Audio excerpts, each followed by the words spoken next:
পর আজ থেকে 5-7 বছর আগের বক্তব্য আমার দেখো, যখন আমার রাসূল সম্পর্কে গোস্তাখিমূলক আলোচনা, আপনারা কি জানেন আমার আল্লাহ রেখেছে এই আলোচনায়?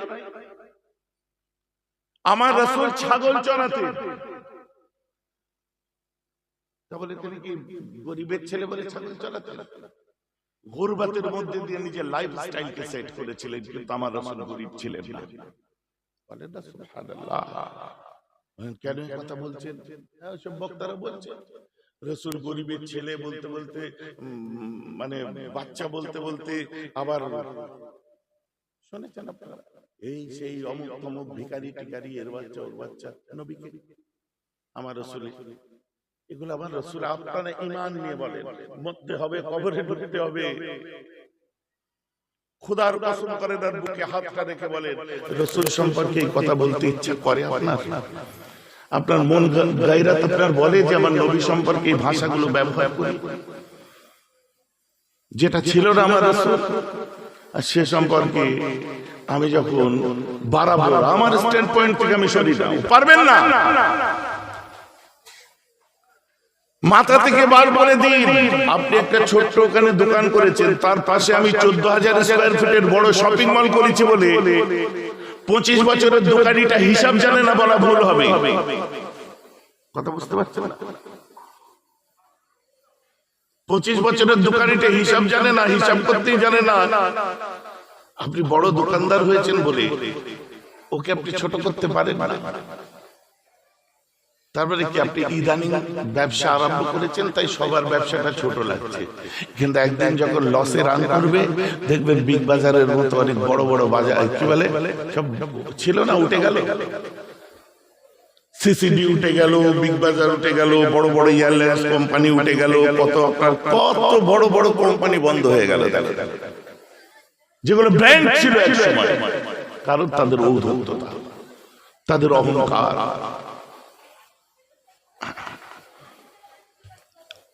মুসলমানের স্ট্যান্ড পয়েন্ট থেকে আমাকে কেউ সরাতে পারেনি, পারবে না।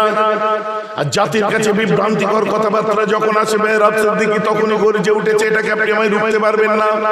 সে নামধারী আহলে হাদিসরা আসুক, নামধারী ওয়াহাবিরা আসুক, নামধারী আপনার কি বলে খারিজিরা আসুক, রাফিজি আসুক, তাবলীগী আসুক, যেই আসুক, এক স্ট্যান্ড পয়েন্ট।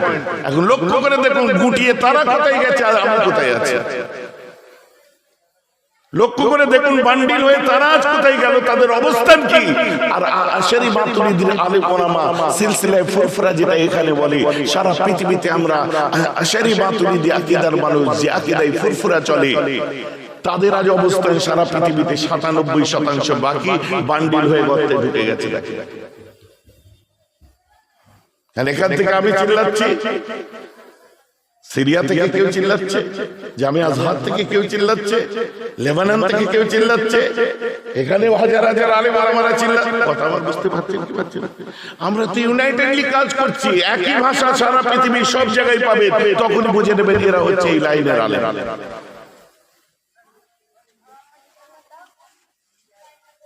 এখানে দুরুপ, ছত্তিশগড়, রায়পুর, মধ্যপ্রদেশ সব থাকে কি থাকে না? যখন কাপড়ের লাইনের লোক দেখতে পাবে কাঁধে করে নিয়ে যাচ্ছে, ভ্যানে করে নিয়ে যাচ্ছে, রিকশায় করে নিয়ে যেয়ে বিল্ডিং এর সামনে দুপুর বেলায় ঘন্টি মারছে, যদি ভেতরে বাঙালি থাকে কি ভাববে? ওই করলাম মাটি বট্টপুর এইদিকে কেউ এসছে, খুলে একবার দেখি, হবে কি হবে না? কারণ লাইন বুঝি যে কোন টাইমে কাপড়ওয়ালা কিভাবে আসে, কোথাকার হতে পারে। কারণ রতনে রতন চেনে কথা বলে না, তা আমরা কি ভাবছি রতনে রতন চিনবো না? আমাদের লাইনে টু শব্দ মুখ দিয়ে বার করলে বোঝা যাবে যে কি বলতে চাচ্ছে। কোথাকার পাঞ্চি হচ্ছে,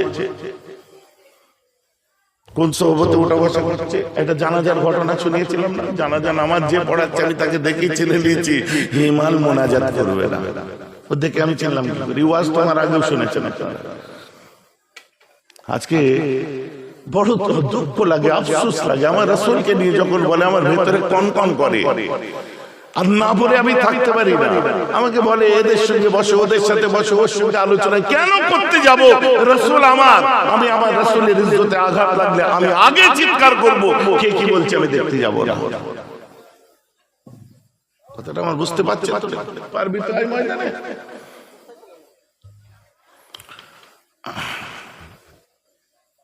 খাতির চলবে না। যখন আপনার ওই যে কি বলে বুড়ো ভামগিরি না কি বলে, আমি অরিজিনাল নাম বলছি না, কেন জানেন, বলা মানে এদের প্রচার করার, এটা এরাই চাচ্ছে। আর ওরা রাসূল সম্পর্কে যে কথা বলেছে, ওরা ভাবছে যে এরা এবারে আমাদের ধর্মগুরু সম্পর্কে বলবে, তখনই আরম্ভ হবে মারামারি, তখনই বলবে ওই যে লুঙ্গি ডান্স চলছে, যদি ওটা সাউথ ইন্ডিয়ান কালচার, কিন্তু আমাদের ঘাড়ে তুলে দিচ্ছে যে লুঙ্গিওয়ালা পাথরবাজ। লুঙ্গি অরিজিনাল সাউথ ইন্ডিয়ান কালচার, আমরা পড়ছি তাই। আমাদের লেবাস অরিজিনাল লুঙ্গি নয়, পড়ছে কমফোর্টেবল লাগে, হাওয়া চতুর্দিক দিয়ে ঢোকে, ঠিক আছে।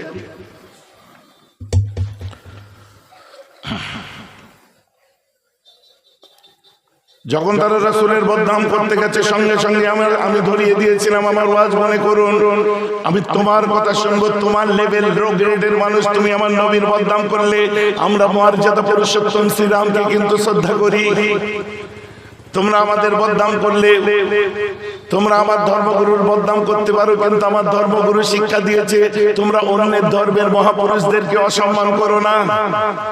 অতএব আমি তোমার মতে নেমে যে যদি তোমাদের গুলো কেউ করি, তো তুমি, একটা কথা আছে না, কবিরা বলতো তুমি যদি অধম হও আমি কেন উত্তম নয়, তো এ থেকে প্রমাণ হচ্ছে তুমি অধম, আমি উত্তম, কারণ তুমি আমার বদনাম করছো, আমি তোমার বদনাম করিনি, করবো না।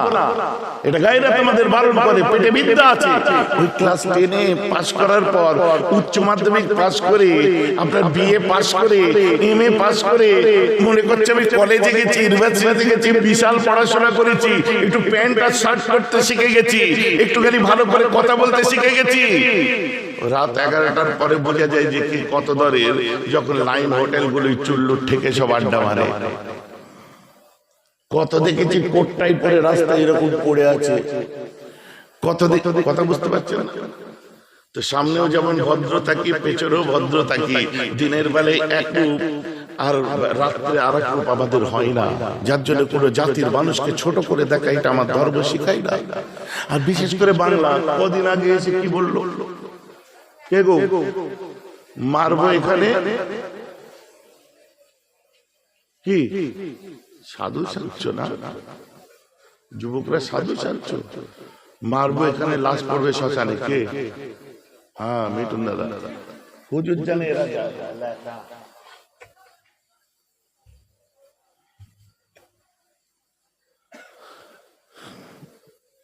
এসে বলছে যে মাটি খুঁড়ে নাকি আমাদের পুঁতে দেবে। আরে হিন্দুস্তানের যে মাটি খুঁড়বে সেখানেই তো হিন্দুস্তান বুকে করে মুসলমানদের রেখে দিয়েছে, বলুন না সুবহানাল্লাহ। যে মাটিটা খুঁড়বে সেই মাটি বলবে যে হ্যাঁ আমি এদেরকে এত ভালোবেসেছি, আমার বুকের মধ্যে তাকে জায়গা দিয়েছি, এই মাটিতে জন্মেছি, এই মাটিতে খেলা করেছি, এই মাটিতে বড় হয়েছে, এই মাটিতে আপনার শৈশব, এই মাটিতে কৈশোর, এই মাটিতে শিক্ষা, এই মাটিতে এডুকেশন, এই মাটিতে ব্যবসা, এই মাটিতে আপনার চলাফেরা গমন, এই মাটিতে যাবতীয় যা কিছু লড়াই, এই মাটিতে সত্যের জন্য, ন্যায়ের জন্য। আর যখন মরিছি, দেশ বলছে ওকে ধোঁয়া দিয়ে উড়িয়ে দিও না, বরং আমার বুকের মধ্যে জায়গা দিয়ে দাও। প্রতিটি মুসলমানের কবর সাক্ষী দেবে যে মাটির সঙ্গে, দেশের সঙ্গে, মাতৃত্বের সঙ্গে তাদের সম্পর্ক কি। কথাটা আমার বুঝতে পারছেন? অসুস্থ হলে হুজুরের তাবিজ দরকার, আর পরে বলে পুঁতে দিতে হবে। দুঃখ লাগে, আমার বেশি লাগে। কোন হুজুরের কি তাবিজ আমি জানি না, আমি বলছি তাই বোঝাবার জন্য। আমি উত্তর দিয়েছি যে আমি বেশি কিছু বলবো না। আপনি ভারতবর্ষের স্বাধীনতা সংগ্রামীদের অসম্মান করেছেন, ভারতবর্ষের একটা বিশাল সম্প্রদায়ের মানুষকে অ্যাটাক করেছেন। এটা আপনার ধর্মের কালচার নয়, এটা আপনার ব্যক্তিগত কালচার। কারণ মর্যাদা পুরুষোত্তম শ্রীরাম তো মানুষকে ভালোবাসতে শিখিয়েছে। কারণ আপনাকে জানতে হবে, গৌরাঙ্গ মহাপ্রভু তো আমাদের কাছে প্রেমের আদর্শ রেখে গেছে। আমাদের কাছে ঠাকুর রামকৃষ্ণ পরমহংসদেব, যার বেলুর মঠ আজও আছে, স্বামী বিবেকানন্দ, যা আজ বাংলার বুকে সম্প্রীতির আপনার দৃষ্টান্ত স্থাপন করেছে। হিন্দু সম্প্রদায়ের মহাপুরুষরা মানুষকে ভালোবাসতে শিখেছে, খ্রিস্টানদের মানুষরা মানুষকে ভালোবাসতে শিখেছে। আমার মুজাদ্দেদ জামান সুফিবাদী মানুষেরা পাঁচ হুজুর বসে আপনার কি বলে হযরতে নূর আলী রাহমাতুল্লাহ খনকার হুজুর থেকে আরম্ভ খন্দকার সাহেব যত ওলিয়া উলিয়ারা তারা কেবল মানুষকে ভালোবাসতে শিখেছে, দেশকে ভালোবাসতে শিখেছে। আপনি আপনার পাশের মোটা ভাইকে খুশি করতে যে এমন একটা কথা বললেন যে আজ আপনার নিজের ক্যারেক্টারের উপর একটা পরিষ্কার হয়ে গেল সন্দেহ নেই যে আপনার মানসিকতা কি। এই মানসিকতা প্রকৃত ইন্ডিয়ানদের মানসিকতা নয়, ভারতীয়দের মানসিকতা নয়। 4 দিন আপনার ভারতবর্ষের জন্ম নিয়ে মনে করছেন আমি দেশপ্রেমী, আপনার দেশপ্রেম হচ্ছে চাকরির লোভে, আপনার দেশপ্রেম হচ্ছে আপনার বর্ডারে মিলিটারি হয়ে চাকরি করবো, পুলিশ হবো, এই হবো সেই হবো, আর যখনই পাচ্ছেন না তখনই দেশের বড় বড় মাথাদের গালাগাল দিচ্ছেন। অতএব আপনার দেশপ্রেম তো ধান্দাবাজি। আর আমাদের চাকরি হলো কি না হলো দেখার দরকার নেই। আশফাকুল্লাহ খান জান দিয়ে দিল। আমাদের চাকরি হলো কি হলো না দেখার দরকার নেই। আজ বড় বড় হাস্তিরা জান দিয়ে দিল। তাই বলি আপনি দিল্লির ইন্ডিয়া গেট একবার লক্ষ্য করুন, যে ইন্ডিয়া গেটে এরকম মাথা ঘুরিয়ে দেখবেন, দেখলে একটা জিনিস দেখতে পাবেন, ৯৭,০০০ শহীদের নাম লেখা আছে। এই ৯৭,০০০ শহীদের মধ্যে খ্রিস্টানদের নাম লেখা আছে, আদিবাসীদের নাম লেখা আছে, দলিতদের নাম লেখা আছে, হিন্দুদের নাম লেখা আছে, ইসাইদের নাম লেখা আছে, সরদারদের নাম লেখা আছে। ৯৭,০০০ মধ্যে বৃহৎ সংখ্যক যে নামটা লেখা আছে ৬৫,০০০ মুসলমান শহীদের নাম লেখা আছে। জোরে বলুন সুবহানাল্লাহ। দেশপ্রেম শিখান, তাই না? প্রত্যেকটি ঘরের যদি কানেকশন খোঁজা যায় তো প্রত্যেক ঘর থেকে একটা করে নাম বার হলে কানেক্ট হয়ে যাবে স্বাধীনতা সংগ্রামের শহীদের পরিবারের সঙ্গে। প্রতিটি মুসলিম পরিবার বোধহয় জড়িয়ে আছে। ভাইজান কথা আমার বুঝতে পারছেন? তাদেরকে কেউ যদি বলে পুঁতে ফেলবো, যেটা করলে হয় করবো, তিস্তার পানি থেকে ইয়ার কি মারার জায়গা পাই না। বলছি ইস হিন্দুস্তান মে হিন্দু খতরে মে হ্যায়।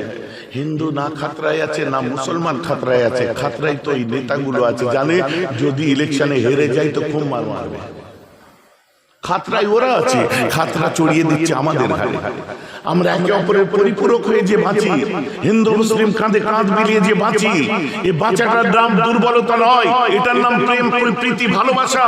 আমরা একত্রিত হয়ে যে বাঁচি, এটা কারো দুর্বলতা নয়, এটা হচ্ছে আমাদের একতা, ঐক্যের দৃষ্টান্ত। এটা ভুল করছেন, অন্য কিছু ভাববেন না। আমরা একে অন্যের পরিপূরক হয়ে ছোট থেকে যেভাবে বড় হয়েছি ওইভাবে থাকতে পছন্দ করি। আফসোস হচ্ছে আজ মুসলমান তুমি দাদা হুজুরের ঘরে জন্মেছো, 5 হুজুরের সোহবত পেয়েছো, বড় বড় আলেমদের সোহবত পেয়েছো। তোমাকে যদি এই নাজদিক দলেরা ধর্ম শিখাতে আসে, তোমার গলা টিপে পানিতে ডুবে মরা দরকার। তুমি যদি জামিয়া সালাফিয়া থেকে তোমাকে ধর্ম শিখাতে আসে, তোমার ডুবে মরা দরকার। অতএব বাংলার বাঙালি হিন্দু, বিবেকানন্দের বাংলার হিন্দু, এখান থেকে কিছুক্ষণ দূরে চলে যান, মাত্র 11 কিলোমিটারও হবে না, 9 কিলোমিটার দূরে আটপুর, সারদা মায়ের আতুর ঘর এই জেলাতে আমার, রাজবল্লভী মন্দির এই জেলাতে আমার, এই জেলাতে বাবা তারকনাথের মন্দির, আর এই জেলাতেই শুয়ে আছে মুজাদ্দেদ জামান, এই জেলাতেই শুয়ে আছে নূর আলী রাহমাতুল্লাহ, এই জেলাতেই শুয়ে আছে খনকার সাহেব হুজুর, এই জেলাতেই শুয়ে আছে বুল্লা সাহেব হুজুর, এই জেলাতেই শুয়ে আছে আমার 5 হুজুর, এই জেলাতেই শুয়ে আছে 4 শহীদান হুজুর, এই জেলাতেই শুয়ে আছে হযরতে মনসুর বাগদাদি হুজুর, যে কে আদি বিজয়ী বীর ছিলেন, যে আপনার পুরনো ইতিহাস ভারতের খুলে দেখে নেবেন। তখন ব্রিটিশের ব্যাপার নয়, লড়াই কোথায় চলেছে। এই জমিনে এই হুগলিতে কন্দবপুরে শুয়ে আছে ইসমাইল আপনার বাগদাদি, শুয়ে আছে এই কন্দবপুরে, হোসেন বুখারী শুয়ে আছে এই জেলাতে। তাই বলি বাংলার বাঙালি হিন্দুদের, লাল সালুর বাংলা নারায়ণী ভক্তদের ধর্ম শিক্ষার জন্য যোগী আদিত্যনাথের বাঁদরের প্রয়োজন নেই। এরা শ্রদ্ধা তাদেরকে করে না, এদের প্রয়োজন হচ্ছে মর্যাদা পুরুষোত্তম শ্রীরামের হনুমান, তাকে এরা শ্রদ্ধা করে। মুসলমানদের জামিয়া সালাফিয়ার প্রয়োজন নেই, মুসলমানদের প্রয়োজন হচ্ছে ওলি আউলিয়া সুফি সাহেবদের। জোরে বলুন না সুবহানাল্লাহ, মহব্বতে বলুন সুবহানাল্লাহ। বক্তব্য আমার বুঝতে পারছেন তো? বোঝা যাচ্ছে আমার কথা? হাঁ করে শুনছেন? আমি মোনাজাত করে দেবো। এত বেশি ভাড়া দেন না যে আমাকে বেশি বকতে হবে। যে কথাগুলো বলছে গতানুগতিক কথা নয়। আমার বক্তব্য আপনারা বুঝতে পারছেন না, মাথার উপর দিয়ে যাচ্ছে, বোঝা যাচ্ছে? অথবা আমাদেরকে ধর্ম শিখাতে আসবেন না, সম্প্রীতি শিখাতে আসবেন না। আফসোস লাগে যখন সওয়াল মুসলমানের এসে যায়, যখন মুসলমানরা চিৎকার করে বলে, আজ থেকে 5 বছর আগে দেখেন যে উম্মি কথার অর্থ হচ্ছে যে লিখতে পড়তে জানে না। এই ধরনের কথা সেদিন থেকে আজ পর্যন্ত যদি কেউ উচ্চারণ করে ফেলে, কপালে খারাপই আছে।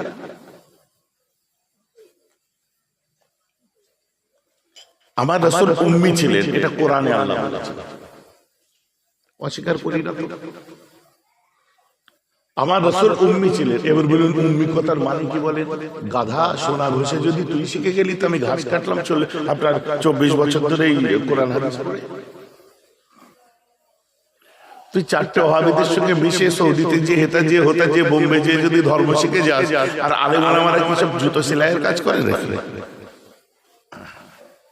উম্মি কথার মানে বলেন কার ভাষায় বলেন? উম্মি কথার ভাষা আমি কাজী আয়াজের ভাষায় বলবো। উম্মি কথার প্রকৃত অর্থ আপনার কাছে আমি জালালুল্লাহ জামাখশারির ভাষায় বলবো।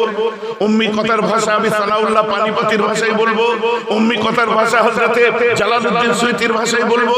কথাটা আমার বুঝতে পারছেন কি পারছেন না? নাকি তোমার আক্কেলে যা ঢুকেছে সেটা বলবো? বেহুদা বেহুদা। উম্মি কথার অর্থ হচ্ছে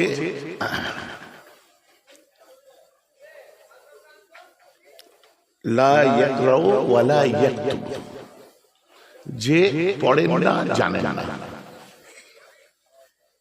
কথা বুঝতে পারছেন?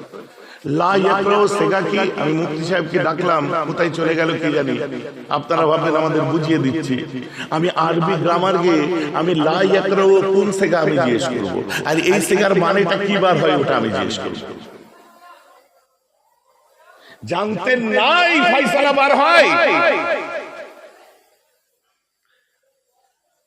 নাকি এটা কোন সেগা বার, আপনার এর অর্থটা কি বার হয়? শুনুন, ডায়মন্ডের দাম কত? 10 ক্যারেট ডায়মন্ডের দাম আপনার 20 লাখ। আপনার 10 ক্যারেট ডায়মন্ডের দাম 20 লাখ। আর 100 ক্যারেট ডায়মন্ডের দাম কত হচ্ছে? 2 কোটি। কোহিনূর কি এমনি পাথর না ডায়মন্ড? ডায়মন্ড তো কারা চুরি করে নিয়ে গেছিল? ব্রিটিশ। কোহিনূর চুরি করে গেছিল কারা? ব্রিটিশ। এখন কোহিনূরের দাম কত হবে? পৃথিবীতে দ্বিতীয় কোহিনূর পাওয়া যাবে, তাহলে ওর দাম কত? সোনার লাইনের ছেলেরা আছে, জিজ্ঞাসা করুন। ওদের হাতে মাঝে মধ্যে অনেক পাথর এসে পড়ে, যে পাথরগুলোকে ভ্যালুলেস বলা হয়। ভ্যালুলেস মানে অমূল্য, দুষ্প্রাপ্য, আনমোল রতন। উম্মি সেই শিক্ষিত মানুষদের বলা হয় যে হলো আনমোল রতন। পৃথিবীর বুকে কোহিনূর যেমন পাওয়া যায় না, আমার রাসূল ছিলেন আল্লাহর যার শিক্ষক হয় তাকেই বলা হয় উম্মি। জোরে বলেন সুবহানাল্লাহ। আর এই উম্মি হওয়াটা তার মুজিজা হয়ে থাকে, বলেন না সুবহানাল্লাহ। বাপের বেটা লিখেছে আল্লামা রুহুল আমিন রাহমাতুল্লাহ। কথাটা বুঝতে পারছেন তো? লেখা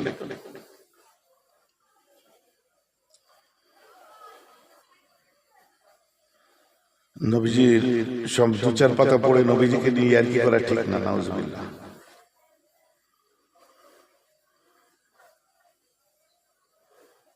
কাজী আয়াত লিখছে শিন কেমন হবে এসব আমার রাসূল এরকম ঘুরিয়ে ঘুরিয়ে দেখিয়েছিলেন।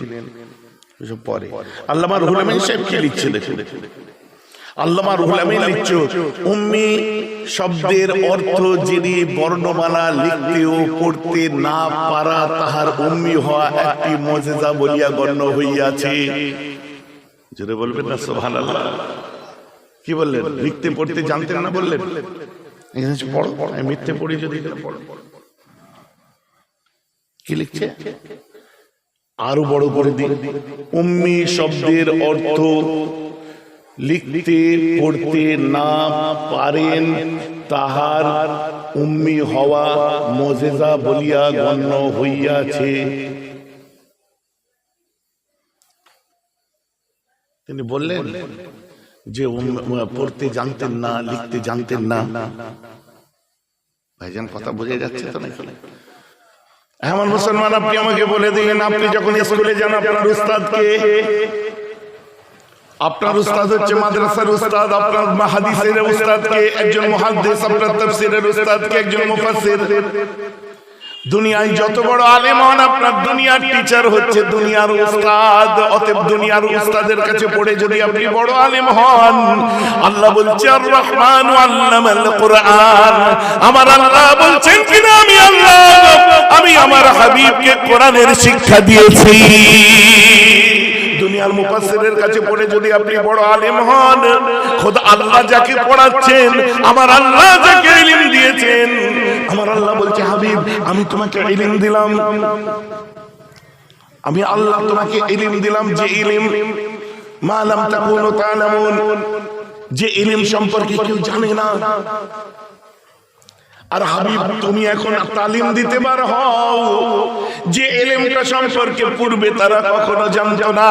আমার রাসূলকে আমার আল্লাহ আলিম করলেন এবং আলিম করার জন্য হুকুম দিয়ে দিলেন। কোরআন বলেন হুয়াল্লাযী জাআলা ফিল উম্মিয়িনা রাসূলাম মিনহুম ইয়াতলু আলাইহিম আয়াতি ওয়া ইউযাক্কিহিম ওয়া ইউআল্লিমুহুমুল কিতাবা ওয়াল হিকমা। আমার আল্লাহ বলছেন কিনা হুয়াল্লাযী, উনি আল্লাযী যে বাসা পাঠানো হয়েছে ফিল উম্মিয়িনা উম্মিদের মধ্যে, সেটাকে রাসূলাম মিনহুম ওদেরই মধ্যে থেকে একজন রাসূল। বুঝা যাচ্ছে না? এখন আমার রাসূলকে কি বলছে? ইয়াতলু আলাইহিম আয়াতি, ওদের কাছে আপনি চারটে ফরজ করে দিলেন আমার রাসূলকে। কি ইয়াতলু? আমার তাসাউফের বক্তব্য ফলো করলে পেয়ে যাবেন রাসূলের উপর ধর্ম প্রচারের ক্ষেত্রে চারটে জিনিস আল্লাহ ফরজ করেছিলেন, দুটো হলো জাহেরি, দুটো বাতিনি। এই ওয়াজ অনেক আগে এখানে করে গেছি না, আমি ভুলে যান তো ওয়াজ কি হবে। আমার রাসূলকে কি বললেন আল্লাহ? ইয়াতলু আলাইহিম আয়াতি, ওদের উপরে আমার আয়াতগুলোকে তেলাওয়াত করো। তেলাওয়াত কে করে? যে করতে জানে। জোরে বলেন না সুবহানাল্লাহ। তেলাওয়াত কে করে? যে তেলাওয়াত করতে জানে। আমার আল্লাহ বলছে ওদের কাছে আমার আয়াতগুলোকে তেলাওয়াত করো। ওয়া ইউযাক্কিহিম, ওদের তাজকিয়ায়ে নফস করাও। আর কি বলে? ওয়া ইউআল্লিমুহুমুল কিতাবা, ওদেরকে আমার কিতাবের তালিম দাও। জোরে বলেন না সুবহানাল্লাহ। তালিম কে দেবে? জাহেলে দেবে না আলেমে দেবে? আরে বলেন হ্যাঁ না? তালিম কে দেবে? জাহেলে দেবে না আলেমে দেবে? আলেমে দেবে। এতে কি মনে হচ্ছে নবী পড়তে লিখতে জানতেন না মনে হচ্ছে? ওয়া ইউআল্লিমুহুমুল কিতাবা, ওদেরকে কিতাবের জ্ঞান দাও। আর কি ওয়াল হিকমা, হিকমতের জ্ঞান দাও, কৌশল শিখাও। আমার আল্লাহ পরিষ্কার করে দিলেন যে তুমি ওদেরকে কিতাবের জ্ঞান দাও, আয়াত তেলাওয়াত করো, আয়াতগুলো তেলাওয়াত করো। এর অর্থ হচ্ছে আমার রাসূল জানতেন, পড়তে জানতেন, সবকিছু জানতেন। আমার রাসূলের যে শিক্ষাটা ছিল ওই শিক্ষাটা তোমাদের কাছে এমন একটা শিক্ষা আমি আল্লাহ বলে দিলাম উনি হলেন উম্মি। মানে কি, ওনার যে জ্ঞানটা যে লেভেলের, সেটা কোনো শিক্ষা পড়তে লিখতে জানার মধ্যে সীমাবদ্ধ ছিল না। সুবহানাল্লাহ। আমার রাসূল অনেক বড় আলেম ছিলেন, জ্ঞানী ছিলেন। আল্লাহ যাকে ইলমে লাদুন্নি দান করেছে, গুরু ইলমে লাদুন্নির ব্যাখ্যাটা একটু নিজে পড়ে নেবে। যদি না পড়তে পারে কাউকে দিয়ে ওই যে আপনার পুষে টুষে রাখা আছে ওদের কাছে ভালো করে পড়ে নেবেন। যারা পান সেজে দিচ্ছে, চিবোচ্ছেন, পড়ে নেবেন ইলমে লাদুন্নির ব্যাখ্যা কাকে, ব্যাখ্যাটা দেখবেন। আর আমিও বলে দিচ্ছি ইলমে লাদুন্নির ব্যাখ্যা হযরত আনোয়ার শাহ কাশ্মীরি রাহমাতুল্লাহি আলাইহি, যিনি ফায়জুল বারী বুখারী শারা লিখেছেন, আনোয়ার শাহ কাশ্মীরি রাহমাতুল্লাহকে ফলো করবেন, ইলমে লাদুন্নি কি জিনিস বুঝে যাবেন। কারণ তিনি বলেছিলেন আমার এই এত বড় কুতুবখানা দেওবন্দের দেখছেন, যদি কোনোদিন আগুন লেগে যায় আমি আবার হুবহু সব কিতাব লিখে ফেলতে পারবো। জোরে বলুন না সুবহানাল্লাহ। কথাটা আমার বোঝা যাচ্ছে কি যাচ্ছে না? ইলমে লাদুন্নি কি, যদি একটা উম্মতের মধ্যে এই ক্ষমতা আল্লাহ দেয়, রাসূলের উপর কি দিয়েছিলেন?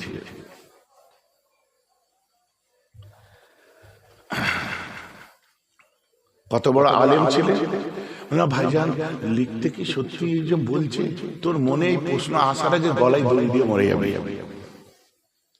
এই প্রশ্নটা মাথায় আসার আগে গলায় দড়ি দাও, আত্মহত্যা করলাম। আমার রাসূল সাহাবায়ে-ইকরামদের বলেছিলেন, বুখারী খুলুন, জান্নাত নবী আলাইহিস সালাতু ওয়াস সালাম قال লা তাকতুবু আন্নী হাদিসান, তোমরা আমার কেউ হাদিস যেন লিখবে না। সাহাবাকে বারণ করেছিলেন। কেন কেন বারণ করেছিলেন? যে আল্লাহ বললেন কোরআনের মধ্যে যদি একটু ইম্প্রোভাইজ হয়ে যায় বা কোরআনের মধ্যে যদি একটু বিয়োজন হয়ে যায় তাহলে আমি ঘাড়ের শিরা কেটে দেব। আল্লাহ কোরআনেরই আয়াত। আমার নবী সাহাবাদের বললেন লিখবে না, বারণ হয়ে গেল। তাহলে কি সাহাবারা লিখতে জানতেন না? আমার রাসূল লিখেন না, পড়েন না। কেন? তাওরাত, ইনজিল আর ওরা টিটকিরি মারতো আমার নবীকে উম্মি বলে। কারণ আমার নবীর কাছে বা উম্মতে মুহাম্মাদীদের উম্মিন বলে টিটকিরি মারতো। কিসের জন্য? ওদের কাছে কিতাব নেই, ওদের কাছে কলম নেই, ওদের কাছে মুফতি নেই, ওদের কাছে মাওলানা নেই। কারা? এই ইসরাইলীরা। এই যে ইসরাইল দেখছেন বহুদিন ধরে জ্বালাচ্ছে এরা। এই ইসরাইলীরা আমার রাসূলকে টিটকিরি মারতো। এখন আমার আল্লাহ একটা নির্দিষ্ট সময় পর্যন্ত আমার রাসূলের পড়া এবং লেখার উপর রহিত করেছিলেন যে হাবিব তুমি বলে দাও, আমি পড়তে লিখতে জানি না। কে বলবে? আমার রাসূল বলে দেবে। আর উম্মি কথাটা কে বলেছে? আমার রাসূল বলেছে। আমি পড়তে লিখতে জানি না, আমি পড়াশোনা জানি না। আপনি আমায় জিজ্ঞেস করেন ভাইজান আপনি কত বড় আলেম? আমি ভাই অত বড় আলেম টালেম না। ভাইজান কথা বুঝতে পারছেন? আমার আল্লাহ আমার রাসূলকে যখন উম্মি বলেছেন, কেবল উম্মি বলেননি। আমার আল্লাহ বলেছেন ইত্তেবা করো তার, আর রাসূলুন নবীল উম্মি। রাসূল তিনি, নবী তিনি, উম্মি তিনি। ইয়া আল্লাহ, রাসূল কাকে বলে তার ব্যাখ্যা দেখুন, নবী কাকে বলে তার ব্যাখ্যা দেখুন। আর ওই ব্যাখ্যার সাথে উম্মি কথাটা যায় কিনা একটা পাগলেও বলতে পারবে। এত বড় বিজ্ঞান ভাস্কর পণ্ডিত, তার সঙ্গে উম্মি কথাটা যায় না। তারপরে আমার আল্লাহ কেন বললেন? এই জন্যই বললেন যাতে ওরা না আমার নবীকে দেখে বলতে পারে যে তাওরাত ইনজিল পড়েছে আর নকল করে কোরআন লিখেছে। তাই আমার আল্লাহ বললেন তুমি উম্মি। আমি বলে দিলাম ওরা আর এর মধ্যে কোনো কলম চালাতে পারবে না। ভাইজান আমার কথা বুঝতে পারছেন তো? কিন্তু আবার কেস অন্যরকম হচ্ছে। বলে কি বুখারীর দুটো রিওয়ায়াত শোনাবো, একটা শুনিয়ে গোলানো হচ্ছে খুব। ঘুঘু দেখেছো এখনো ফাঁদ দেখুনি মৌলী সাহেবেরা? বলছে আল্লাহ রাসূল যখন সুলহ হুদাইবিয়ার সময়, সুলহ হুদাইবিয়া যখন হয়েছিল ওই সময় আল্লাহ রাসূলের নামের আগে মুহাম্মাদুর রাসূলুল্লাহ লেখা ছিল। বায়াতে রিদওয়ানের পরে সূরা বায়াতে রিদওয়ানের পরে যখন মুহাম্মাদুর রাসূলুল্লাহ লেখা হয়েছিল, ওরা অবজেকশন করেছিল না, যদি রাসূলুল্লাহ যদি মেনেই নিয়ে আমরা স্বাক্ষর করি তাহলে তো নবী মানাই হয়ে গেল। ওটা কেটে দিতে হবে, ওটাকে কাটতে হবে। আমার রাসূল হযরত আলীকে বললেন, আলী ওটা কোন জায়গায় আছে দেখাও তো আমাকে। হুজুর এই যে এটি আমার নবী, ওখানে কলম ধরে কেটে দিলেন। আচ্ছা চিন্তা করেন তো, এবার আপনি যদি, আমি নিজের মত লাগাচ্ছি, আমি পরিষ্কার ভাষায় বলে দিচ্ছি নিজের মত লাগাচ্ছি এখানে। আপনি যদি শত ব্যস্ততার মধ্যে থাকেন আর আপনার কাছে ডিট পড়াতে নিয়ে গেছে এই মাদ্রাসা, আমি শত ব্যস্ততার মধ্যে আছি, আমার কাছে মাদ্রাসার ডিটে সই করাতে নিয়ে গেছে আপনাদেরই কেউ না কেউ, আমি কি বলবো যে পুরো এখানটা ভাইজান এখানটা একটা গন্ডগোল হয়েছে, এইটা যে আছে এই যে জিনিসটা শুধু একটু সংশোধন করা হয়েছে, আমি পুরো ডিটটা পড়বো, টাইম আছে আমার, কোথায় কি করতে হবে দেখো ভাইজান এখানটা একটা সই করে দেবে, সই করে দেবে। তার মানে কি এটা বুঝালো যে ভাইজান লিখতে পড়তে পারেন না, দেখিয়ে দেওয়া হলো। তারপরে ব্যাপারটা এরকম ছিল। আমি আমার থেকেই বললাম, আল্লাহ রাসূল বলছে দেখিয়ে দাও, কেটে দিলেন। এই ওই বুখারী খোলো তো এবারে, আর ওই দিকটাকে আমি সামনে এনে যদি আপনার সামনে সহিয়া দিয়ে আলেম যদি কাটতে পারে কেটে দেবে। আল্লাহ রাসূলকে এসে বলল মুহাম্মাদুর রাসূলুল্লাহ লেখা আছে, ওরা সই করতে চাইছে না। আর এই হাদিসের এর যে আপনার রেজাল্ট ইনশাআল্লাহ আমি আপনাকে পরিষ্কার করে আমি তুলে দিচ্ছি। বসুন একবার যারা রাসূলকে নিয়ে পাকামা করতে চাচ্ছেন। আর আমি বলবো ডিকশনারি খুলিয়ে নবীকে অসম্মান করতে যে সময়টা লাগাচ্ছেন, আমার রাসূল কত বড় আলেম ছিলেন, ওই পিছনে যদি সময় লাগাতেন আল্লাহ আপনার মর্তবা ইজ্জত রুতবা বুলন্দ করে দিত। এটাকে নিয়ে যত ঘাটবেন ওখানে রাসূলের সওয়াব খোদার রহমতের মুখ অন্যদিকে ঘুরে যাবে, অটোমেটিক মানুষ আপনাকে দূর করে ছুঁড়ে ফেলে দেবে, যত বড়ই যেমন হন না কেন। ভাই যে আমার কথা বুঝতে পারছেন কি বলছেন? ওইখানে আল্লাহ রাসূল দুনিয়ার বাদশা কি বলছেন? বলছে আমাকে দেখিয়ে দাও।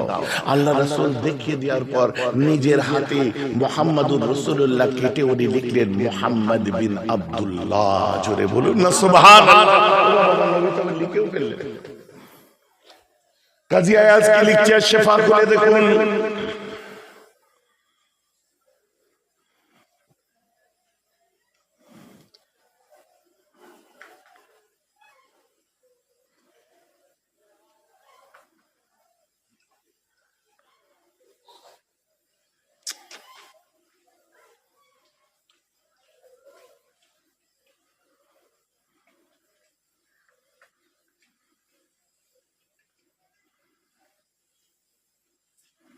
এখানে লিখছেন ওয়াহাররাফাল কালাম ওয়াকিবুল বা। আমার রাসূল দেখিয়ে দিচ্ছেন কি ওফারাকিস সিন,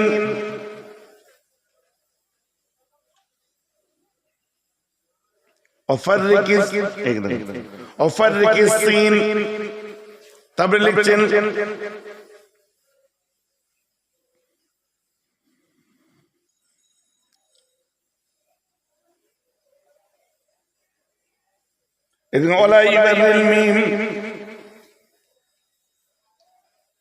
ঝাপসা হয়ে গেছে।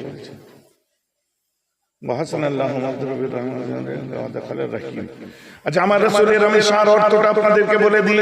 আমার রাসূল বলছেন সিন কেমন হবে দেখিয়ে দিলেন, কলম নিলেন, এখানে পরিষ্কার লিখছেন, কলমকে ঠিক করে নিলেন। বা কিরকম হবে আমার রাসূল বলে দিলেন এমন হবে। তারপরে লিখছেন সিন কেমন হবে, সিন কিরকম আমার রাসূল দেখিয়ে দিলেন। মিম কিরকম হবে এরকম দেখিয়ে দিলেন। আশফার মধ্যে কাজী আয়াজ রাহমাতুল্লাহি আলাইহি লিখছেন আপনি উড়িয়ে দিতে পারেন না। বিসমিল্লাহির রহমানির রহিম লেখার ক্ষেত্রের ঘটনা বিস্তারিত পরে আমি শোনাবো। এক কথায় বিসমিল্লাহ লিখতে গেলে বে কেমন লিখবেন, সিন কেমন লিখবেন, মিম কেমন লিখবেন রাসূল নিজে দেখিয়ে দিচ্ছেন। কথাটা বোঝা যাচ্ছে তো? লিখতে পারেন না বলে উড়িয়ে দিতে পারবেন না। যদি বলেন এই আলোচনা কেন করছেন, রাসূলের শান নিয়ে আলোচনা যখন তাকে সমাজের চোখে জিদের বশীভূত হয়ে কেউ ছোট করতে যাবে, সে বাংলাদেশের মাওলানাই হোক, এখানের মাওলানাই হোক, যেখানেই হোক, সওয়ালটা রাসূলুল্লাহ কবরে আমাকে যেতে হবে। কথাটা আমার বোঝা যাচ্ছে? তাই আপনাদের কাছে রাসূলের শান তার ইলম সম্পর্কে একটুখানি আলোচনা করছিলাম। উম্মি কথার অর্থ এমনি নয়। উম্মি কথার অর্থ যার উস্তাদ হচ্ছে আল্লাহ, দুনিয়ার মানুষের কাছে শিখে যদি বড় আলেম হন, খুদ আল্লাহ যার উস্তাদ, তার শিক্ষার পরিধি এই মূল্যায়ন করার ক্ষমতা আপনার ছিল না, নেই, থাকবে না। আদার ব্যাপারে যাদের খোঁজে ভেসে লাভ নেই। আমি বরং এই কথাই বলবো মাওলানাদের, মৌলভীদের, যারা মনে করছেন যে আমি জিদের বশীভূত হয়ে উম্মিকে সাব্যস্ত করব। আমি কতগুলো নমুনা দেখালাম, এখন টোটালি রাখা আছে আমার কাছে। ওহি কত রকম স্টাইলে আসতো, কি কিভাবে আসতো আমার রাসূলের সামনে, আপনার রেশমি কাপড়ে, এই সমস্ত আমি কিছু আলোচনা আজ করিনি, খালি বোঝাবার জন্য বলি। তার ইলম সম্পর্কে মুসলমান জানতে চাইছেন। আল্লাহ রাসূলকে কেউ ছোট করেছিল, আমার নবীকে কেউ যখন ছোট করেছিল মুহাম্মদ মতো দেবানা, ছোট যখন করা হয়, আমার আল্লাহ এই সমস্ত জিনিস পছন্দ করেন না মোটেই। আমার রাসূলকে এক সময় বলা হয়েছিল মুহাম্মদ তো একটা মজনুন, পাগল। মুহাম্মদ তো একটা পাগল। আমার আল্লাহ আমার নিজের রাসূলকে বলেন হাবিব দুঃখ নেবেন না, আল্লাহর ফজলে আপনি পাগল নয়। আমি আল্লাহ বলছি ইন্নাকা লাআলা খুলুকিন আযীম, আমি আল্লাহ আপনাকে মহান চরিত্রের আখলাকের অধিকারী করেছি। বলেন না সুবহানাল্লাহ। কটা কথা বলবো আপনাদেরকে। মহান আখলাকের অধিকারী করেছে। আপনি অনেক বড় জ্ঞানী, যে জ্ঞানের পরিধি আল্লাহ রাসূলের সামনে আসলেন মহান আখলাকের অধিকারী, যে আখলাকে নবাবির মধ্যে দিন দুনিয়ার বাদশা বসে আছেন। একজন এসে বললেন, হুজুর আমাদেরকে কিছু নসিহত করেন। একজন সাহাবা এসে বললেন, বলছে মরতে হলে ঈমান নিয়ে কবরে যা, মরতে হলে ঈমান নিয়ে কবরে যা, আল্লাহ অনেক কিছু ফল স্বরূপ মেওয়া দেবে কবরের মধ্যে। হুজুর আমরা নামাজ পড়ি, রোজা রাখি, হজ করি, যাকাত দিই, সব করি, আমরা তো ইবাদত করি। আল্লাহ রাসূল বলছে এক শ্রেণীর মানুষ আছে যারা জান্নাতে যাওয়া তো দূরের কথা, তাদের নাকে জান্নাতের গন্ধ পর্যন্ত পৌঁছাবে না। হুজুর তারা তাহলে কারা অ্যান্টি সোশ্যাল হবে? তারা কি চোর হবে? তারা লুটেরা হবে? তারা মদ্যপ হবে? তারা কারা হবে? আল্লাহ রাসূল ওই সময় বললেন, না তারা চোর নয়, ডাকাত নয়, লুটেরা নয়, অ্যান্টি সোশ্যাল নয়, আনসিভিলাইজ নয়, বল হুম ইসাল্লুনা ওয়া ইয়াসুমুনা ওয়া ইয়াহুজ্জুনা লাম ইয়াতিবনা লাহু রিহাম ফিল জান্নাহ। না না না, তারা চোর হবে না, ডাকাত নয়, লুটেরা নয়, অ্যান্টি সোশ্যাল নয়, আনসিভিলাইজ নয়। কারা তারা? আমার রাসূল বললেন তারা নামাজি হবে, রোজাদার হবে, হাজী সাহেব হবে। লাম ইয়াতিবনা লাহু রিহাম ফিল জান্নাহ। তথাপি আমি নবী বলে দিই কখনো তারা জান্নাতে যেতে পারবে না, এমন কি তাদের নাকে জান্নাতের গন্ধ পর্যন্ত পৌঁছাবে না। মানে আপনার নামাজ বালির বাঁধ, রোজা বালির বাঁধ, হজ বালির বাঁধ, সব বেকার। কারণ কি? আমার রাসূল গনিমতের মাল বন্টনের সময় বুঝিয়ে দিয়েছিলেন, সামনের মানুষকে দিয়েছিলেন, বাদিকের মানুষকে দিয়েছিলেন, ডান সাইডের মানুষকে দিয়েছিলেন, পিছনের মানুষকে দিলেন না। তার পিছনে কারণ মুহাদ্দিসিনদের কল দেখুন, ওরাও সব কিছু কিন্তু নামাজ পড়তো, সব পড়তো। আমার রাসূল বলেছিলেন ওরা আমার ওদের মনে আমার মহব্বতের অভাব আছে। রাসূলের মনে যদি রাসূলের প্রতি মহব্বতের যদি অভাব থাকে দেখিয়ে দিয়েছিলেন। নবীজি বলেছিলেন মদিনা থেকে পূব দিকে শয়তানের সিং বার হবে। সহিহ হাদিস, সহিহ রিওয়ায়াত। তো আপনারা বলবেন মদিনা থেকে পূব দিকে ধরতে গেলে কোন জায়গা পড়ে? না ওটাকে নাজদ বলা হয়। নাজদ কোন জায়গাটা জানেন? নাজদ কোন জায়গা? যেখান থেকে মুহাম্মদ বিন আব্দুল ওয়াহাব নাজদি বার হয়েছিল। বর্তমানে নাজদ আমার রাসূল যেটা বলেছিলেন, বর্তমানে আরবের ভৌগোলিক মানচিত্রের মধ্যে ফেললে ওটাকে দেখা যায় বর্তমান রিয়াদ, ওটাই ছিল পূর্ব দিনের নাজদ। কথা বুঝতে পারছেন? আর দেখবেন রিয়াদে যারা কাজ করে ফিরে আসার পরে ওই নাজদিদের মতো হয়ে যায়। নবী প্রেম একদম ভুলন্টিত হয় তাদের কাছে। অস্বীকার করা যাবে না। আপনার ইবাদতে তো কোনো রকম ফায়দা পাবেন না। শোনেন, আল্লাহ রাসূল দুনিয়ার বাদশা আকায়ে নামদার সাল্লাল্লাহু তাআলা আলাইহি ওয়াসাল্লাম এক সময় মদিনার মসজিদেতে বসে আছেন। হযরত আনাস রাদিয়াল্লাহু আনহু আসলেন, এসে আল্লাহ রাসূলকে জিজ্ঞাসা করলেন, হুজুর আজ থেকে 15 দিন হয়ে গেল আমাদের সাহাবায়ে কেরামরা মতার প্রান্তে যুদ্ধ করতে গেছে, কেমন আছে? এখন পর্যন্ত কোনো খবর এলো না। হুজুর গো একটু আপনার মুখ থেকে জানতে চাই, কি করে খবরটা পাবো একটু বলুন। আমার নবী বলছেন, বস। আপনি কি করতেন? হোয়াটসঅ্যাপ খোল, ফেসবুক খোল, সোশ্যাল মিডিয়া চেক কর, আর একটু মডার্ন টেকনোলজি লাগান, থানায় চলে যান, লোকেশন ট্র্যাক কর। কথা বুঝতে পারছেন? কি পজিশন আছে দেখ, বা ওখানে আপনি খবর নিলেন কি পজিশন চলছে দেখ। যখন ইন্টারনেট ছিল না, এক্সটেন্ডেল ছিল না, সোশ্যাল মিডিয়া ছিল না, কিচ্ছু ছিল না, রেডিও ট্রানজিস্টর কিচ্ছু ছিল না। আল্লাহর রাসূলকে আজ খবরদার আপনি বলবেন না তিনি আলিম ছিলেন না। আল ইলমু ইলমান, শিক্ষা হলো দুই প্রকার, জাহিরি বাতিনি দুই শিক্ষা। আর দুই শিক্ষার যে প্রথম যেখান থেকে শিক্ষা বার হয়েছিল, যেখান থেকে ফুটেছিল, যেখান থেকে তৈরি হয়েছিল, যেখান থেকে আপনিও তৈরি হয়েছেন। আপনি কোথা থেকে এলেন? আপনি কোথা থেকে এসেছেন? মায়ের বলেন না, মায়ের কোথা থেকে জন্মেছেন? মায়ের আপনার কোথা থেকে জন্ম নিয়েছেন? মায়ের গর্ভ। আর বাকি সব কোথা থেকে? আকাশ থেকে ভেঙে ধুমুর করে পড়েছে নাকি? মায়ের পেট থেকে জন্ম নিয়েছেন। মায়ের পেট মা কে আরবিতে কি বলে? আমার মা বলুন তো, মা কে কি বলে? উম্মুন মানে মা, উম্মি আমার মা। সরে বলেন না সুবহানাল্লাহ। সবকিছু যেখান থেকে তৈরি হয় মূল জায়গাটাকে উম্মি বলা হয়।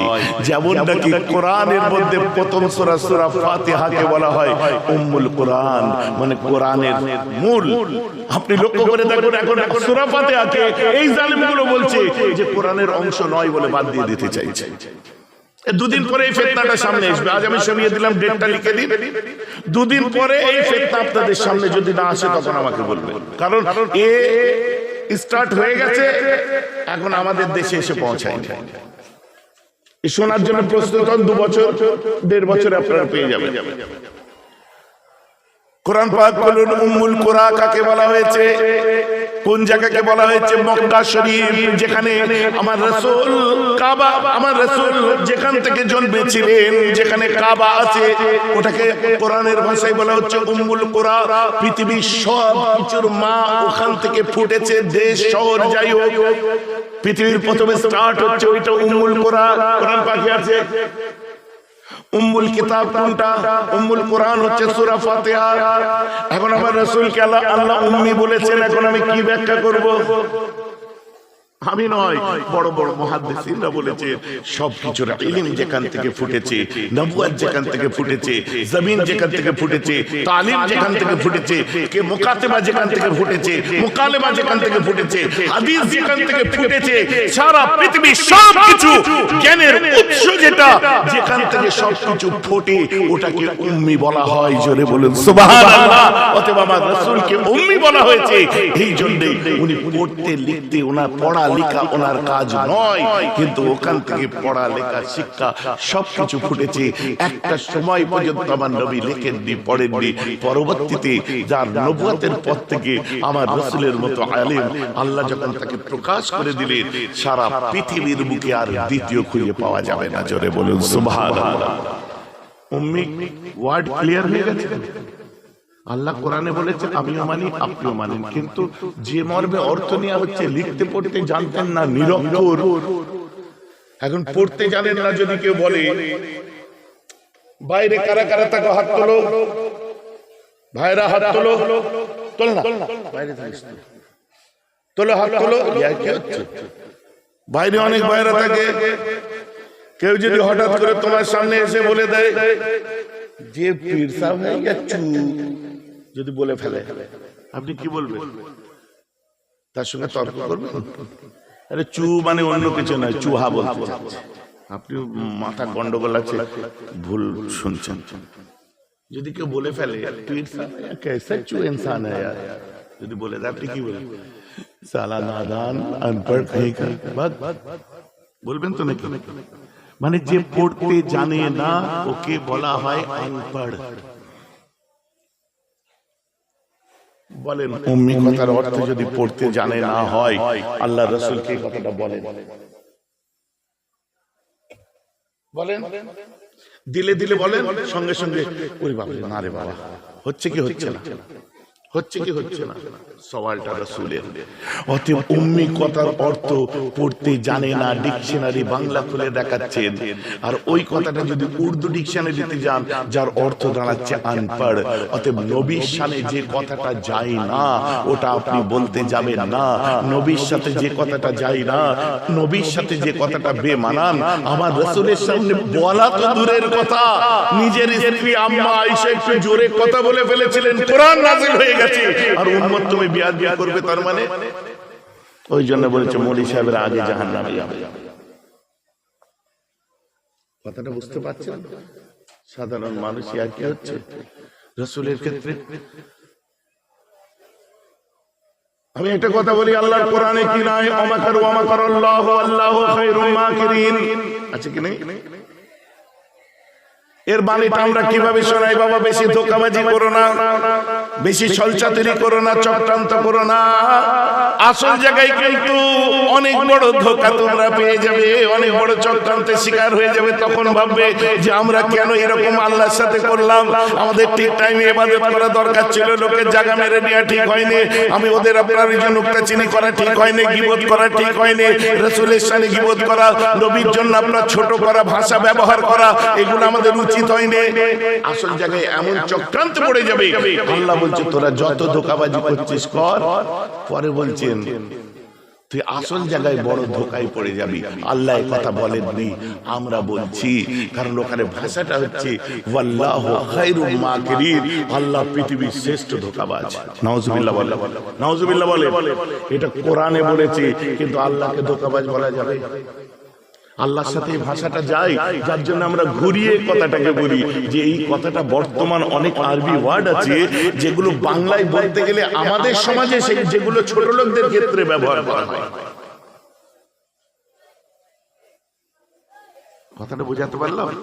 অনেক আরবি কথার অর্থ যেটা আমাদের ক্ষেত্রে গ্রাম বাংলার মধ্যে ছোট লোকদের বোঝানো যায়, তো ওই সব কথার অর্থ নবীর সঙ্গে বাংলা করে চালানো যাবে না।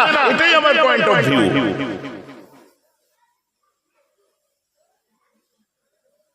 বিরিয়ানি ঠান্ডা হয়ে যাচ্ছে নাকি?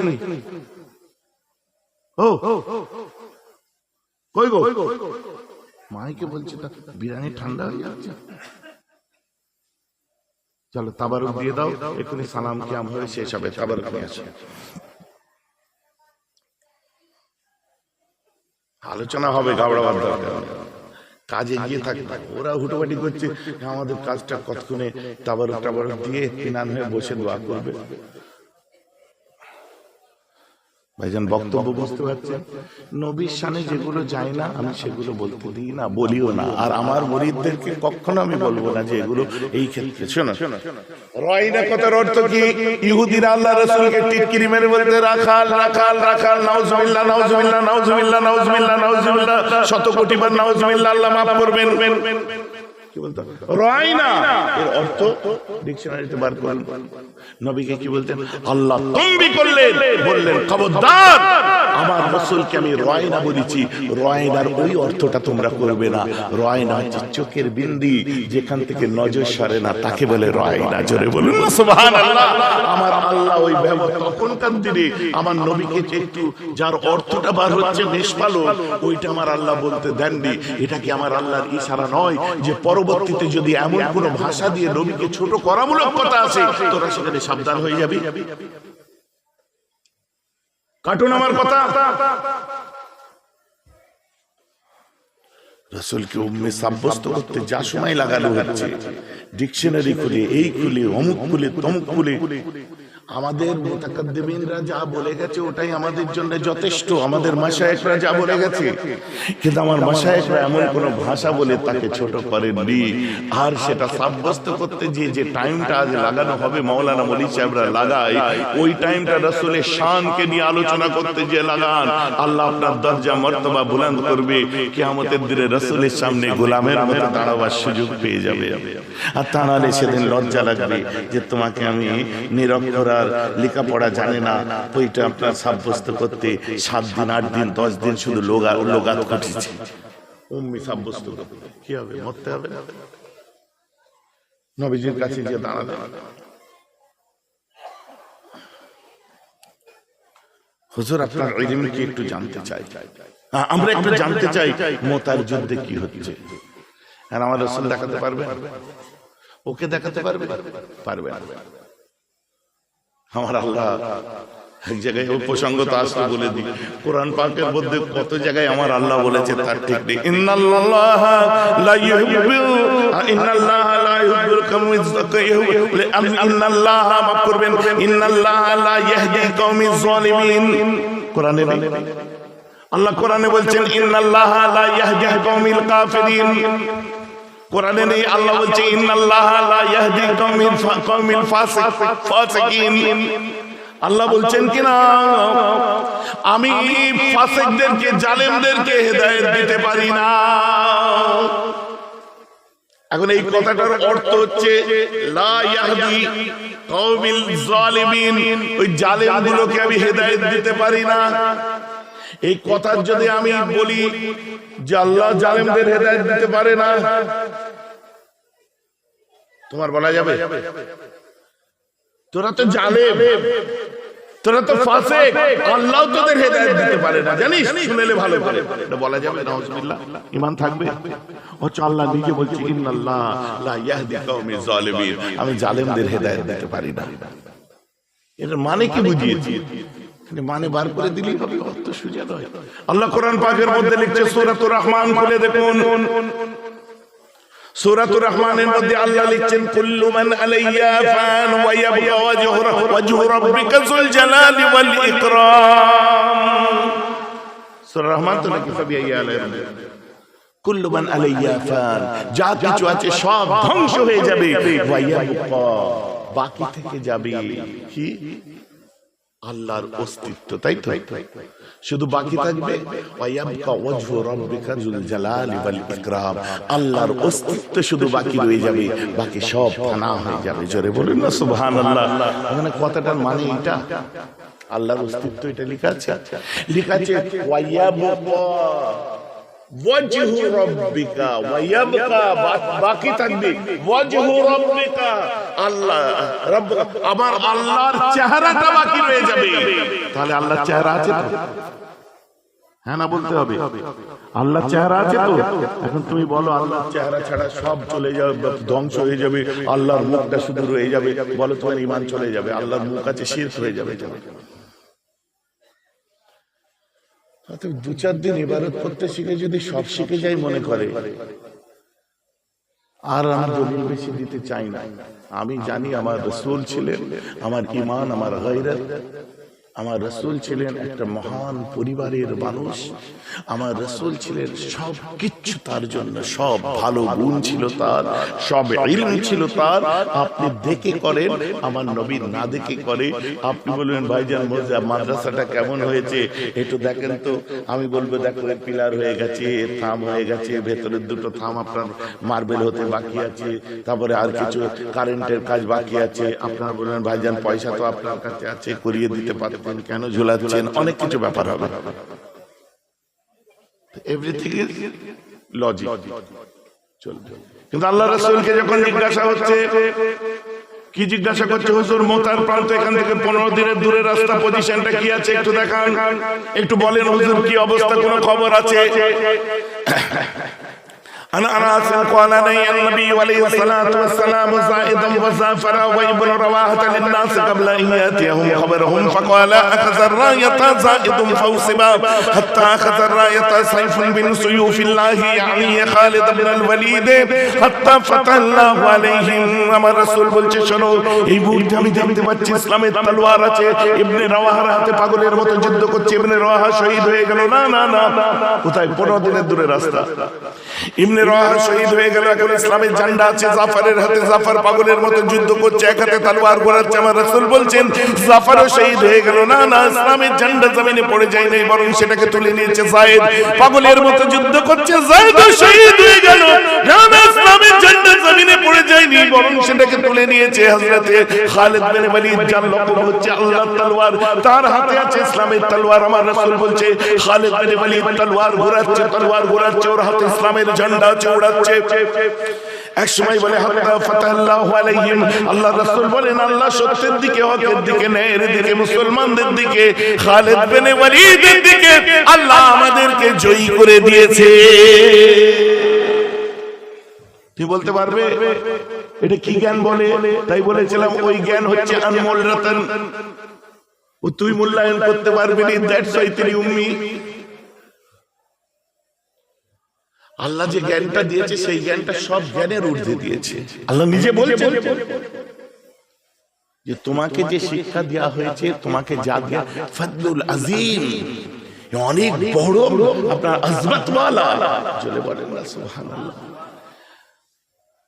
তো চার কথাই জমিয়ত উলামায়ে বাংলা সাহেবের ছেলেরা এর মধ্যে আছে, কল্যাণবাটির মুরব্বীরা এর মধ্যে আছে, দীর্ঘদিনের আপনাদের সঙ্গে আমার এই সম্পর্কের মধ্যে কোনো লেনা দেনা আছে বলে মনে হয় না, কাটি করাকরি আছে বলে মনে হয় না। পছন্দ না থাকা লাগে দূরে থাকুন, বদনাম করতে করুন, যা ইচ্ছা করুন, যেটাই আপনার মনে হয় আপনি করুন, কিন্তু রাসূলের শানটা যখন বলতে যাবেন বা সমর্থন করতে যাবেন, মাথায় যেন এই আক্কেলটুকু থাকে কিয়ামতের দিনে তার শাফাতের জন্য আমরা আছি। আদার ব্যাপারে জাহাজের খোঁজ রাখার দরকার নেই। অতএব বলেন না ভাইজান, ওটা যখন পুড়ে যাচ্ছে নামাই, ওটা মোটামুটি এটা নামাতে তো পারবো না, কামারের কাজ কোমরে করতে যেও না, ধরতে না পারলেই পুড়ে মরবে। এসব নিয়ে আলোচনা করতে গেলে বিদ্যার একটা গ্রিপ থাকা দরকার, যে গ্রিপ দিয়ে তুমি ধরতে পারবে। অত দরকার নেই বাবা, সাদা মাটা মানুষ, নবীজি এইসব ব্যাপারে মাথা গলাতে হবে না। আর যদি গলাতে হয় ভালোর দিকে মানসিকতা রাখবো, ওইসবের দিকে রাখবো না। মনে থাকবে তো নাকি? নবীর প্রতি ধারণা উচ্চ থাকতে হবে, তবেই তো আপনি মুসলমান। এখন রাসূলের উপর সালামের নজরানা হবে। তাবারুকটা নিয়ে চলে আসুন, প্যাকেট কমপ্লিট হয়ে গেছে, নিয়ে চলে আসুন, তাবারুক নিয়ে আসুন। তাই শায়ের কি বলছেন? শায়ের বলছে যে ঈসা নবীর ফুঁক মুসা নবী হাতে বগলের নিচে হাত লাগিয়েছিলেন, সূর্যের থেকে বেশি চমকে ছিল। ইউসুফ নবী দেখতে সুন্দর ছিলেন, আমার নবী কেমন ছিলেন সেটাই বলতে যে এত দূর ওয়াজ গড়িয়ে গেল। ওয়াজ তো হলো না, দরুদ শরীফ কেন নাচটা পড়লাম তার ব্যাখ্যা করতে করতে করতে করতে করতে করতে বক্তা মানুষ বলতে বলতে বলে ফেলেছে। কিন্তু যেটা বলেছি আলহামদুলিল্লাহ অকাট্য দলিল সমেত বলেছি। যদি মনে করেন যে এর পরেও কোন রকম মানে জনমন থাকবে না, ওই জন্য আমার বক্তব্যে আমি বলি যে মন একরকম, স্ট্যান্ড পয়েন্ট এক রাখে। মেহরাব আপনার পছন্দ নাও হতে পারে, কিন্তু আপনি একটা মানুষ, আপনি নীতিবান মানুষ, আপনার স্ট্যান্ড পয়েন্টে স্ট্রং হতে হবে। বুঝতে পারছেন? আমি এই জায়গায় আছি, আমি লড়াতে পারি না, ব্যাস। অনেকে বলে ওই মৌলানা এই করছে, ওই মৌলানা করছে। একবার বসে ঠিক করলেন না, সাধারণ মানুষ বিভ্রান্ত হচ্ছে, কানের নিচে বাজিয়ে চড় মারা দরকার। রাসূলের শান যখন আসবে তুই বিভ্রান্ত হবি কিসের জন্য? বুঝতে পারছেন? তুই বিভ্রান্ত হবি কেন? হ্যাঁ, নবীকে সবসময় উঁচু জানবো, তার বিদ্যা ইলম সবার থেকে উপরে যাবো, তুই বিভ্রান্ত হবি কেন? আর বা কোন মৌলানার সঙ্গে কোথাকার কার সঙ্গে বসতেই বা আমার হবে কেন? কি ঝগড়া আছে জায়গা জমি নিয়ে? এই নিয়ে সওয়াল নবীর এসেছে, কানে কথা পড়েছে, সেই বক্তব্য আমি খণ্ডন করেছি। ঝামেলা শেষ। কারণ আমার কবরে আমার বাপ যাবে না, ভাই যাবে না, মা যাবে না, তুমি যাবে না, কোন দাদা যাবে না। কবরে যখন যাব বিসমিল্লাহি ওয়া ফি সাবিলিল্লাহি ওয়া আলা মিল্লাতি রাসূলিল্লাহ, আমি রাসূলের মিল্লাতে কবরে যাব। নুন খেয়ে নেমোখারামি করতে পারবো না, পারবো না, পারবো না। তাতে তুই চটে গেলি, তোর মতো মুরিদকে শর্ট মেরে দূরে ফেলে দিই আমি। আমার কথা বুঝতে পারছেন তো? স্ট্যান্ড পয়েন্ট ঠিক করুন, মজবুত হন এখানে যে সওয়াল রাসূলুল্লাহ আছে, ওখানে আর অন্য কোনো খবর জানি না।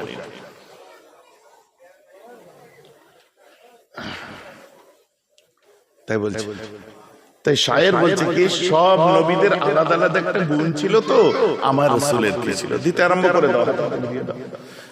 তাই শায়ের বলছে হুসনে ইউসুফ দমে ঈসা, হুসনে ইউসুফ দমে ঈসা ইয়াদে বেদাদারি আঁচ খুবম হামদারন্দ তু তনহাদারি আল্লাহুম্মা সাল্লি আলা।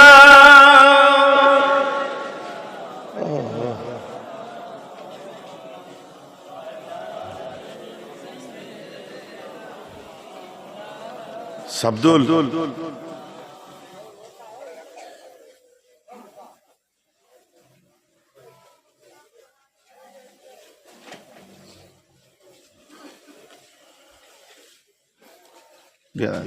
তাই বলছে হুসনে ইউসুফ, ইউসুফ নবীর সৌন্দর্য, দমে ঈসা, ঈসা নবীর ফুকে যে মুজিজা, ইয়াদে বাইদাদারি, আর মুসা আলাইহিস সালাম যে যাও ঠিক আছে আমার ছোট ভাই যাই ইয়াদে বাইদাদারি, মুসা নবীর হাত যে আপনার ইয়ের থেকে চমকে ছিল। ভাইয়ের গাড়িতে তাবারুক তুলে দিয়েছো? লক্ষ্য রাখো, ভাইটা যাচ্ছে আমার, তাবারুক তুলে দাওনি ভাইয়ের গাড়িতে?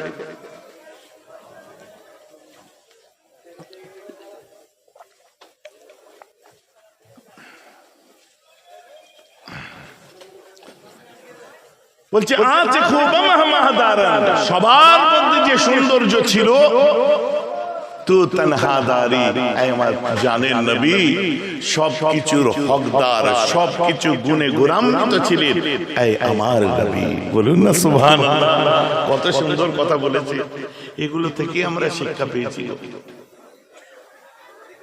নবীজির ঘরের মধ্যে নবীজি আছে, আম্মা আছে, আম্মা আছে, আর আবু বকর সিদ্দিক বাইরে আছে, বুঝলেন? ঘরের ভিতরে কি একটা কথা হয়েছে, আম্মা একটু জোরে কথা বলেছে, কথাটা আমার নবীজির থেকে একটু একটু উঁচুতে উঠেছে। বাইরে থেকে আবু বকর সিদ্দিক তম্বি করে উঠলেন, আয়েশা আমার রাসূলের থেকে তোমার গলার আওয়াজ বেড়ে যাচ্ছে। বলে আম্মা জানের ঘরে, মেয়ের ঘর তো, সঙ্গে আবু বকর সিদ্দিক ঢুকেছে, এইরকম করে হাত তুলেছে আমার রাসূলের উপর। আল্লাহ রাসূল হাতটা ধরে নিয়েছে। না না ঠিক আছে। আম্মা আয়েশা চুপ করে গেছে। আবু বকর সিদ্দিক বেরিয়ে গেছে, আম্মার চোখে পানি। রাসূল আবার নিজের পাগড়ি মোবারক দিয়ে চোখটা মুছিয়ে দিচ্ছে, দিয়ে বলছে কোনো ব্যাপার না, ঠিক আছে ঠিক আছে। যখন আম্মা আয়েশা একটু ঠিক হয়েছে, আমার রাসূল ঠাট্টা করে বলছে, আমি না ধরলে তো মেরেই দিত তোমাকে। বলেন না সুবহানাল্লাহ।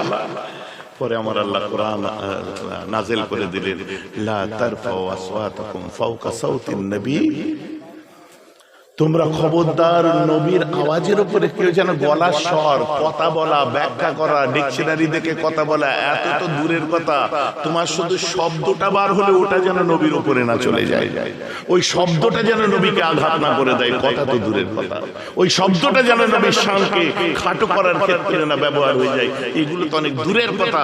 তোমার স্বরটাই যেন না, তোমার আওয়াজটাই যেন না বলে দেয়। মদিনা শরীফে যাবেন, আল্লাহ সবাইকে দিয়ে যান, অত মানুষের সমারোহ, মক্কায় হয়ে কত আওয়াজ শুনতে পাবে। মদিনায় যাবেন নিস্তব্ধ, কোন জোরে আওয়াজ পাবে না। জান্নাতুল বাকিতে যাবেন নিস্তব্ধ, কোন জোরে আওয়াজ পাবে না। রিয়াজুল জান্নাতে ঢুকবেন নিস্তব্ধ, কারণ সবাই মাথায় রেখে ঢোকে যে ওখানে যাচ্ছে আমার আওয়াজ না হয়ে যায়। কারণ নবী তো মরে গেছে, ওদের নবীটা মরে গেছে, তারও নাম মুহাম্মদ ছিল। ওদের নবীটা মরে গেছে, তারও নাম মুহাম্মদ ছিল। আরেকজনদের নবী মরে গেছে, তাদের নাম মুহাম্মদ ছিল। এখন ওরা নিজেদের নবী মরে গেছে সেটা নিয়ে থাক, আমাদের নবী কিন্তু কালো জিন্দা ছিল, আজও জিন্দা আছে, কবরেও জিন্দা আছে, কিয়ামত পর্যন্ত আমার রাসূল জিন্দা।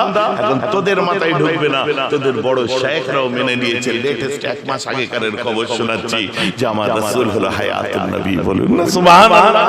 এখন বড় শায়েখরা মেনে নিয়েছে। এবারে তর্ক করতে যে দেখবেন এই কথাটা, হ্যাঁ হায়াতুন নবী, তবে সব নবীরা বলে এইরকম তর্ক করবে। ওই আগের মতো কোরআনে আল্লাহ বলেছে তুমি কি মরুনি, এইটার উপর আর তর্ক করবে না, দেখবে। যার জন্য কোরআনে অনেক কথা এমন আছে যার ব্যাখ্যা নিজের মতো করলে হবে না, মুফাসসিরিনদের ভাষায় করতে হবে।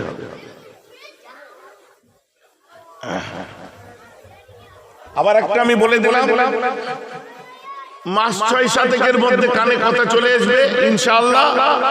কান দিয়েছে, হায়াত থাকলে আপনিও দেখবেন, আমিও দেখবো। অলরেডি আমার সঙ্গে ফাইট আরম্ভ হয়ে গেছে। কি সূরা ফাতিহা কোরআন পাকের অঙ্গ নয়, ফাইটিং আরম্ভ হয়ে গেছে। এরা বাচ্চা ফচকে ফাচকা বহুত পরে পাবে, বুঝতে পেরেছেন? এই আওয়াজ উঠে গেছে এবং লড়াইও আমাদের আরম্ভ হয়ে গেছে ওয়ার্ল্ড ওয়াইড। এর মানে আসরটা শুনতে আপনাদের কানে পড়তে 6 মাস লাগতে পারে, আমি বলে দিচ্ছি।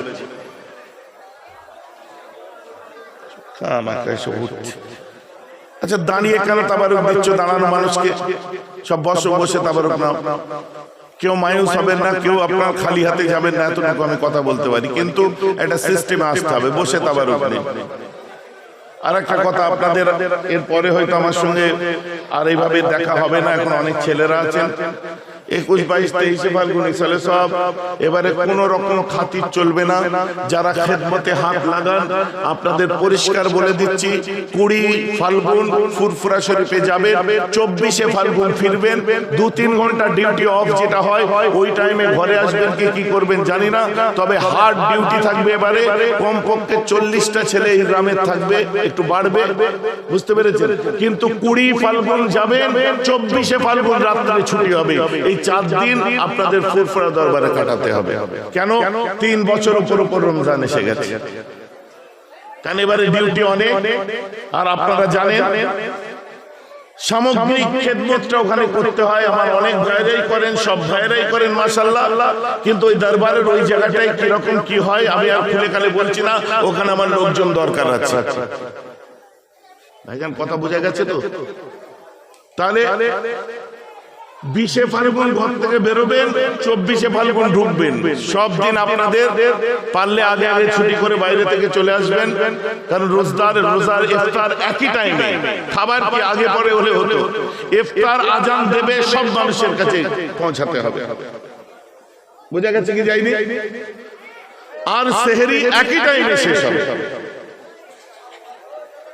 বুঝে যাচ্ছে? বাকি ওখানে যাবেন, ভলেন্টিয়ারদের সেহরির টাইমও সেখানে বলে দেওয়া হবে কোন টাইম, এবং যে সমস্ত সিনিয়র সিটিজেন বা অনেক সব যাদের জন্য যে যে ব্যবস্থা করা হয় ওদের সেহরির টাইমও বলে দেওয়া হবে, সিস্টেমও বলে দেওয়া হবে। এখন আর ওসব আলোচনা না, ওটা মিটিং এ হবে। তাহলে 20 তারিখ রাত্রে বসবে, 20 ফাল্গুন রাত্রে বসবে, এটা মাথায় রেখে রেখে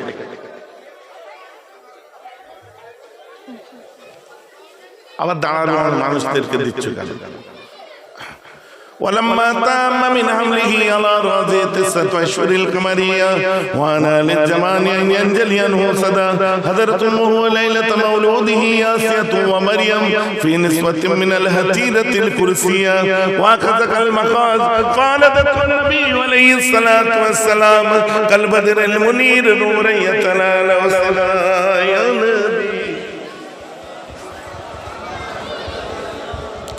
या रसूल सलाम